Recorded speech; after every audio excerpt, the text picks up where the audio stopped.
Guys, may nasukuan na naman ang mga King Pao fans dito sa kasuotan nila.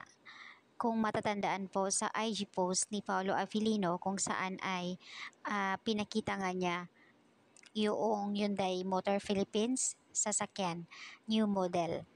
At doon po makikita ang suot ni Pao na kulay gray jacket. Nakita naman ng mga netizens na mga Kim Pao fans ang suot ni Kimi na gray jacket na katulad kay Pao. Ibig sabihin, nung endorsement shoot nila ng Hyundai Motor car, yun din ang sinuot ni Kimi. Kaya nga napapansin ng karamihan na bakit ang laki ng suot ni Kimi na jacket. Kasi syempre kung sa kanya, sakto lang eh.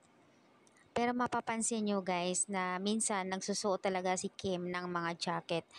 Minsan black, kulay gray, minsan naman kulay red, maroon. Yun pala yung mga jacket na yan ay kay Paolo Avellino na sinusuot talaga ni Kim. Siguro nga pinapasuot lagi ni Pao kapag nakita si Kim. Alam naman niyo lahat na ang hilig niya magsuot ng mga crop top or mga pa-sexy.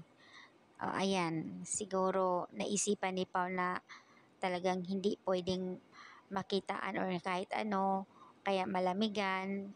Syempre, overprotective naman itong si Paolo Avellino kay Kim Chiu. Sa mga ganong bagay lang na kahit napakasimple lang, kitang-kita talaga sa kanila na may something talaga. Oo daw, kahit na hindi na umamin kayo, walang problema. Alam na namin yan. Ayon sa comment, alam na namin yan. Natutuwa lang kami sa mga ganito kasi syempre ang gagaling nila magsuko talaga.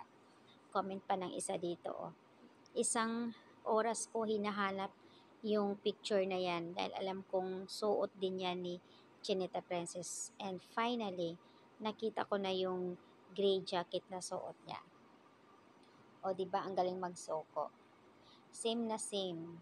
Kaya that time na may endorsement shoot si Kim, sabi ko bakit kaya ang laki. Naisip ko talaga na kay Pao. And finally, ito na nga. Nakakatuwa naman. Ang galing magsuko ng mga Kim Pao fans. So, ayan guys.